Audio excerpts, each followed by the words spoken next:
Bien, yo les comentaba, ¿no? Hace unos momentos que hoy es un día especial y feliz. No sé si usted sepa qué fecha es hoy. ¿No? ¿No? No, ni sabe, bueno. Bueno, hoy es 14 de mayo. Y el 14 de mayo, ¿sí recuerdan quién es? ¿De Israel? Así, él les hizo ruido, ¿verdad?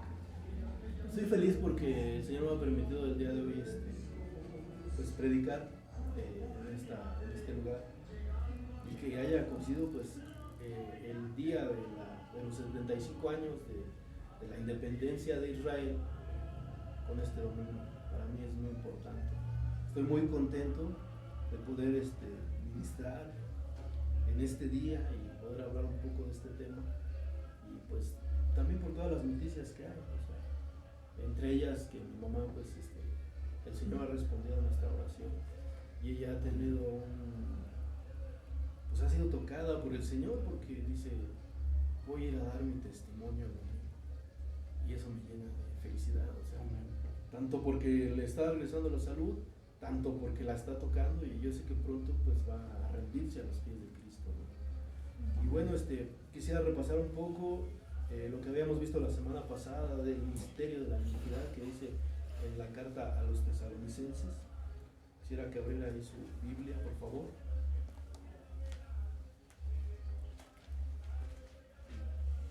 Que se refiere a respecto a nuestra venida, dice ahí. Recuerde que yo quisiera preguntarle, hermano, ¿usted qué está esperando? ¿La venida de nuestro Señor Jesucristo está esperando usted? ¿O la reunión con Él? La reunión. La reunión. Dice la segunda carta a los tesalonicenses en el capítulo 2, hermanos.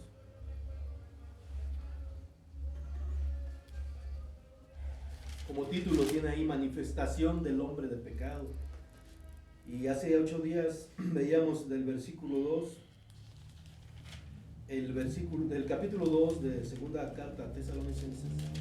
En el versículo 7 hablábamos del misterio de la iniquidad, dice la palabra de Dios, porque ya está en acción el misterio de la iniquidad, solo que hay quien al presente lo detiene, hasta que él a su vez se ha quitado del medio.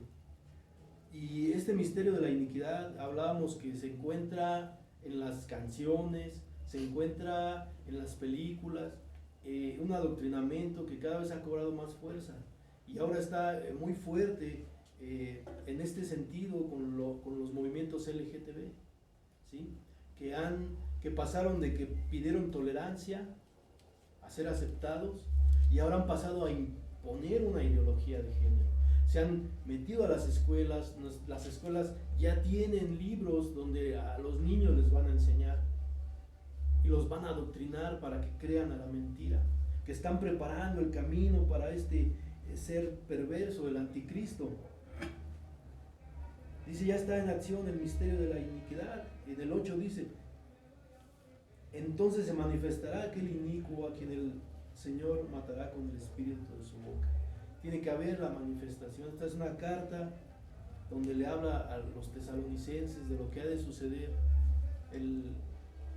Este capítulo 2 habla, dice, respecto a la venida de nuestro Señor, en nuestra reunión con Él, que había llegado una carta haciéndoles entender que ya se había efectuado esta venida, ¿sí? El apóstol nos explica aquí que no va a venir sin que antes venga la apostasía, que está en acción el misterio de la iniquidad.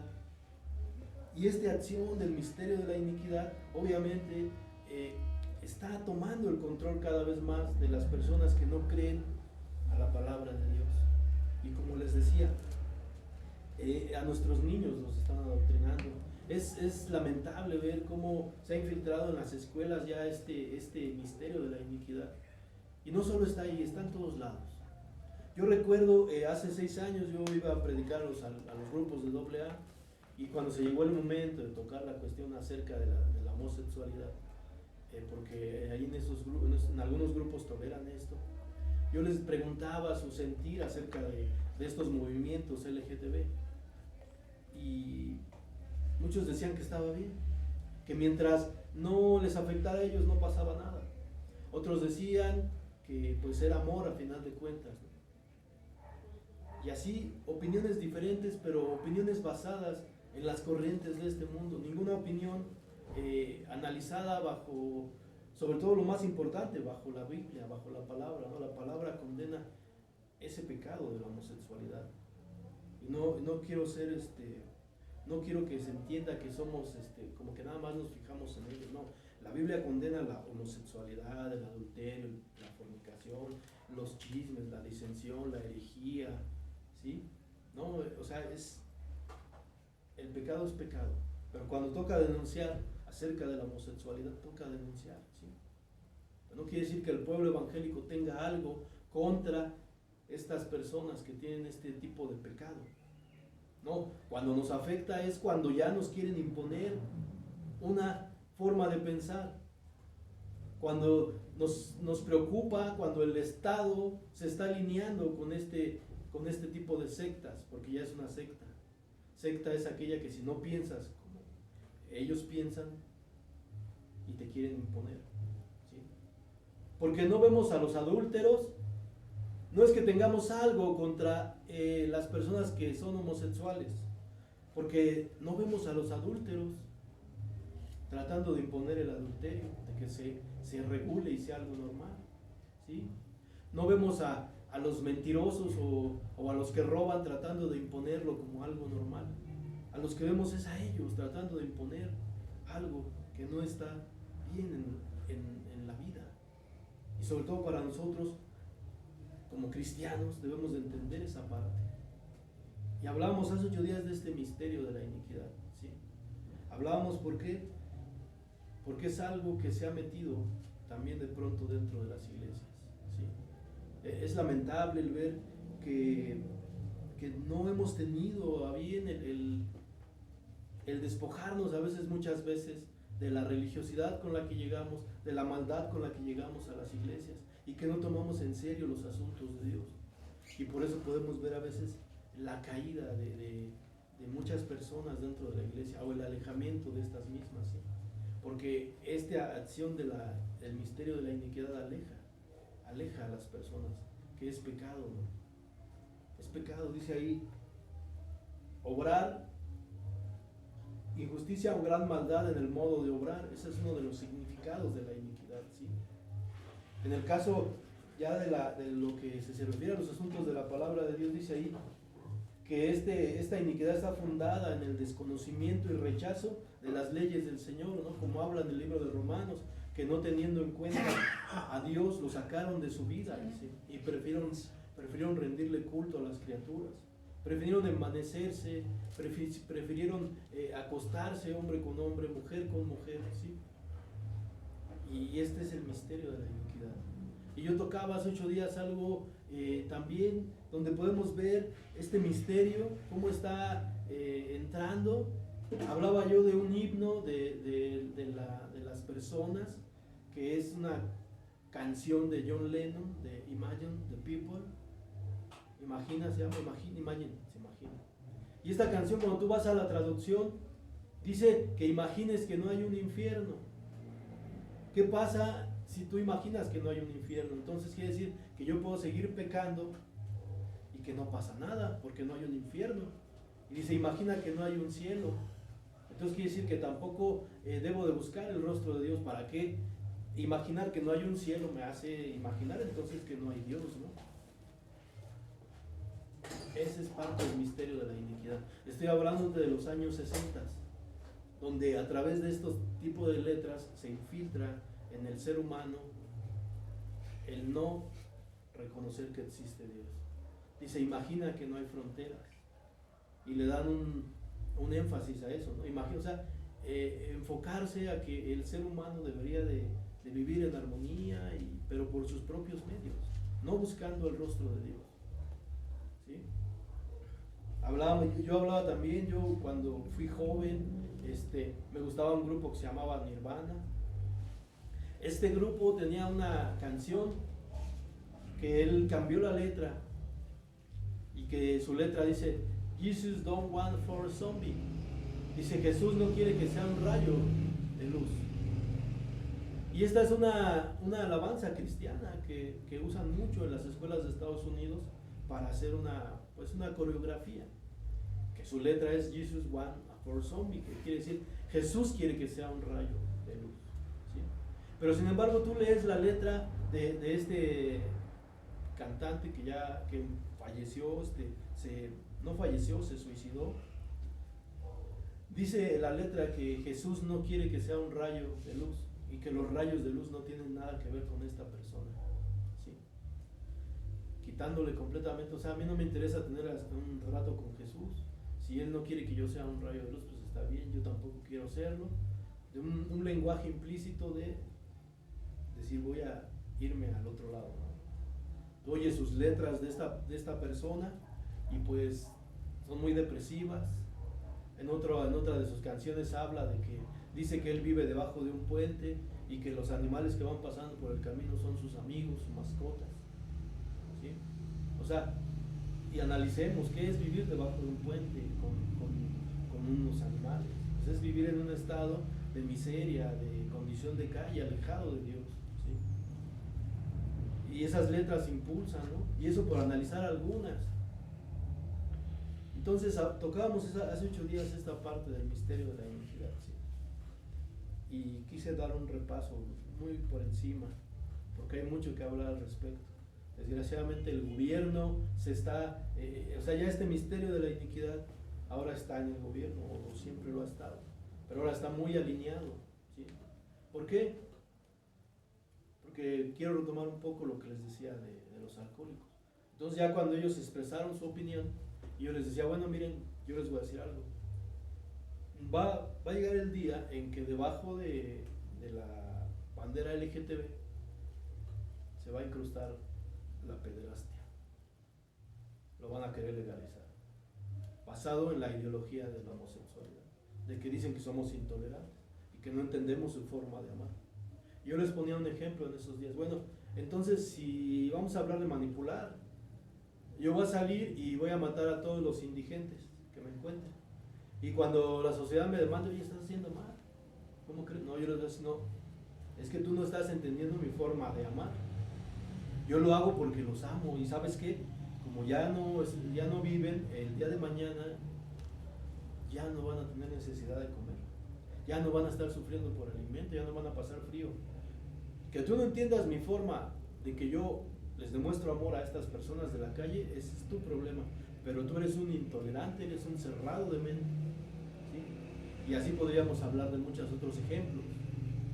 Entonces yo les decía, pero ¿sabes qué va a pasar? Tú que toleras hoy, el día de hoy, que dices, no tengo problema con este movimiento de homosexuales y todo lo que está allá, toda la deformación ya que se ha instalado ahí, porque es homosexualidad, travestismo, transexualismo, hombres inyectándose sustancias para convertirse en mujer, teniendo operaciones, mujeres también inyectándose hormonas masculinas, ¿sí?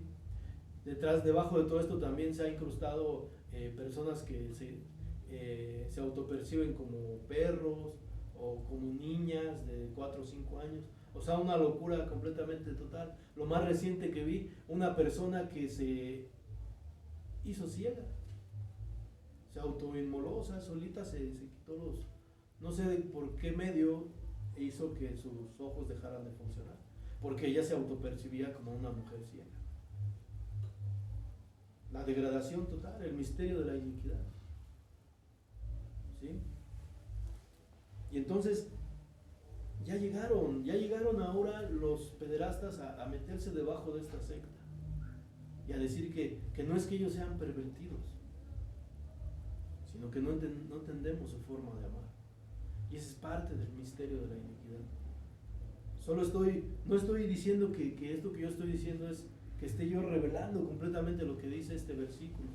Lo estamos vislumbrando, estamos echando una ojeada a este misterio de la iniquidad, de lo cual pues tenemos que tener cuidado, tenemos que tener atención, tenemos que estar en oración, en ruego por nuestros niños, por nuestras familias y sobre todo lo más importante por llevar y predicar este evangelio.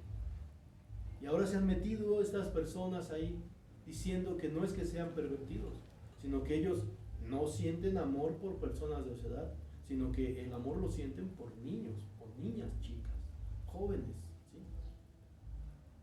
Malformando todo, distorsionando el lenguaje, ¿no? O sea, no es acoso, no es una perversión, es amor.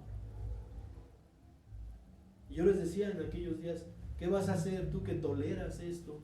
Tú que dices, mientras no se metan conmigo, no importa. Como a mí no me afecta que mi vecino sea homosexual, no me afecta, no pasa nada. Pero ¿qué vas a hacer cuando la ley te impida que se lleven a tu hija de 8 años, de 10 años, y que tú no puedas hacer nada? Ese es el misterio, parte del misterio de la iniquidad. Quería repasarlo un poco. Y entonces leíamos esta parte en Tesalonicenses.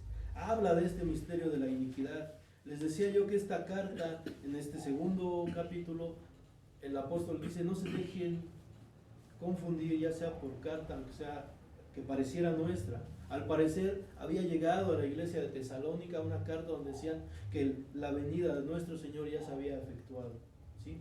Y eso estaba causando confusión dentro de la iglesia. Entonces, lo que veíamos hace 8 días, no vendrá sin que antes venga la apostasía, como dice aquí. No vendrá sin que antes venga y se presente este hombre inicuo, ¿sí? Y por eso hablábamos del misterio de la iniquidad, porque ahorita todo se está preparando, se está generando para que este ser tome el control del mundo, ¿sí? Y ahora vamos al tema que nos tiene a nosotros. Y bueno, antes quisiera decirles, yo le decía que es un día especial, porque hoy se cumplen 75 años de que el Estado de Israel tomó posesión de tierra, tomó posesión de una soberanía, dejó de estar disperso en el mundo, ser un pueblo sin nación, sin identidad. Y usted dirá, bueno, eso a mí, ¿qué? Pues nos debe de alegrar mucho, porque en Génesis 12 le dice a Abraham, dice, bendeciré al que te bendiga y maldeciré al que te maldiga. Eso nos hace entender que debemos de amar a Israel. ¿Y sabes qué? Por una cosa, porque Israel es el reloj de Dios. E Israel también, si pudiéramos verlo, es una muestra física de que Dios existe para los escépticos. ¿Por qué? Porque es un pueblo que ha pasado por muchas conquistas, ha sido un pueblo que ha sido matado muchas veces sus descendientes, y es un pueblo que no ha perdido a través de los años, desde que Dios habló con Abraham y a través de él levantó la nación de Israel, de su descendencia, y no ha perdido su idioma, no ha perdido sus costumbres, y lo más importante, la creencia en el Dios verdadero. No ha perdido eso. Hemos visto nuestra cultura tan solo ha desaparecido casi totalmente. Hay vestigios, pero la cultura azteca ha desaparecido. La cultura chichimeca, también la cultura de peruana ha desaparecido. ¿Dónde está el imperio de Alejandro Magno? Ha desaparecido. ¿Dónde están los mongoles? Han desaparecido. Israel es una prueba física de que Dios existe, por eso le decía que hoy usted debe estar contento. Vamos a tocar un poco. Y si alguien sabe de iniquidad, pues es este pueblo. Recuerde usted la matanza, ¿no? Lo que más conocemos como lo más cercano de nuestra era, o que podemos tener más acceso a esta información, la matanza a través de los alemanes, en la Alemania nazi, en las manos de Hitler, campos de concentración y miles de judíos. Y aún con todo y eso, y aún con todas las guerras que han pasado, y aunque el enemigo se ha levantado para destruir al pueblo de Israel, el Señor ha sido fiel a su promesa. Te bendeciré y tu descendencia va a ser más grande que las estrellas del cielo. Y eso ha sucedido, o sea, es real. Porque aunque le han matado a sus hijos a Israel, su descendencia se ha multiplicado. Su descendencia es tan vasta que el enemigo, aún a pesar de todas las armas que ha forjado contra este pueblo, no ha prevalecido ninguna. No ha podido y no podrá. Esa es una prueba del poder de Dios. Israel es una prueba del poder de Dios. Hablemos un poco de lo que significa la diáspora, ¿sí? Que comenzó en un momento en el que el pueblo de Israel es conquistado y tiene que salir huyendo, ¿sí? La diáspora, ¿qué significa? Es lo que ha pasado el pueblo de Israel. Son las comunidades que se construyeron ahora alrededor del mundo. Todos los que están en el exilio, por así decirlo. Es la dispersión de los hijos de Israel y los judíos posteriores, los que nacieron después de Israel, o todos los que han nacido del pueblo de Israel y que están fuera, ¿sí? Uno de estos exilios en los que hablaré nada más de tres cosas. Uno de estos exilios, de varios, es en el año 597 antes de Cristo, ¿sí? Reinaba y había quedado el reino de Judea, ¿sí? Que fue conquistado. Parte de este reino fue conquistado y llevado a Babilonia, ¿sí? Usted puede recordar el Salmo 137, que hay una canción que hicieron, ¿no? De ese salmo, On the Rivers of Babylon, ¿sí? Y habla ahí de ese exilio, que los llevaron y que estas personas, este pueblo de Babilonia, que les decía, canta, canta, y que decían, es como vamos a cantar sumidos en esta tristeza, ¿no? Y sale este salmo, dice, en los ríos de Babilonia nos sentábamos a llorar nuestra tristeza, ¿sí? En ese momento empieza la diáspora, empieza a ser esparcido Israel. En el año 597 antes de Cristo sucede esto. Después pasan 70 años y Ciro, el rey de Persia, emite un decreto que está en Crónicas 36-23, en el segundo libro de Crónicas, ¿sí? Que vayan, él dice, el Señor ha puesto en mi mano los reinos. Reconoce que Dios es el que ha puesto en su mano los reinos y manda a hacer la reconstrucción del segundo templo de Israel después de 70 años de cautiverio que fueron llevados a Babilonia, ¿sí? Bueno, ahora después de eso, en el año 63 antes de Cristo, se levanta un reino que se llama el Hasmoneo, que eran como los protectores o guardianes, y estos también eran sucesores de los macabeos, ¿sí? En el año 63 antes de Cristo, conquistan nuevamente Israel. Son conquistados y ya quedan entonces como este imperio sucesor de los macabeos, el imperio hasmoneo, era como unos guardias al servicio del imperio romano. Entonces esta provincia pasa de ser una provincia solo de Israel a ser una provincia romana judía, ¿sí? En el año 6 después de Cristo ya se constituye como una parte del imperio de Roma, ¿sí? Y ahora usted sabe lo que vamos a ver ahorita en unos momentos más, lo que pasa en Mateo 24, cuando predice la destrucción del templo.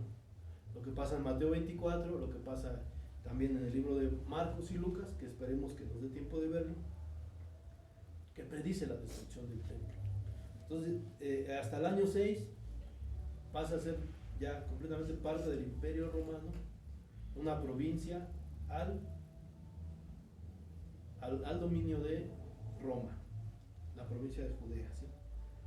Ya en el año 66 después de Cristo se rebelan los judíos contra el imperio romano y finalmente en el 70 son matados. En el libro de Flavio Josefo, que es el historiador de la guerra de los judíos, fue una matanza terrible, porque la matanza la hicieron en el día de descanso, en el día de reposo para el judío, y dicen que los soldados, sus sandalias se hundían en la sangre de los judíos. Fueron vendidos en esclavitud, fueron exiliados, y desde el año 70 hasta 1948 pasaron de andar rodando por todo el mundo a tener una patria, a tener y pisar suelo y que ya dijeran, esta es nuestra patria. ¿Sí? Llegaron a la tierra prometida nuevamente, porque esa tierra es la que el Señor se las había dado. Y nuevamente llegan ahí. Y cuentan ellos que no fue tanto un gesto de la Organización de las Naciones Unidas tan bueno. ¿Por qué? Porque los llevaron a una tierra desértica, no había nada. Pero eso también es profético, ¿no? Como dice la palabra. Porque dice que cuando veas que la higuera reverdece, es porque el verano está cerca. Por eso estamos tocando esta parte, por la importancia profética que tiene. Llegan a un lugar desértico, pero como Israel es el pueblo de Dios y la mano de Dios está sobre ellos, Él les ha dado conocimiento. Y si tú ahora puedes ver, Israel es una tierra que ha reverdecido, que de ser una tierra desértica encontraron los pozos, el pozo de Jacob, lo encontraron. Es un pueblo que es tan rico en petróleo, en agua. Fíjate la paradoja con los palestinos, que son sus vecinos y que están peleando. El pueblo de Israel le suministra agua a sus enemigos. Y en este caso entiendo, lo hacen por la población. Pero así es tanta la bendición que los llevaron a morir ahí. Pero sin embargo, Israel, como te digo, es el pueblo de Dios y la mano de Dios está sobre ellos.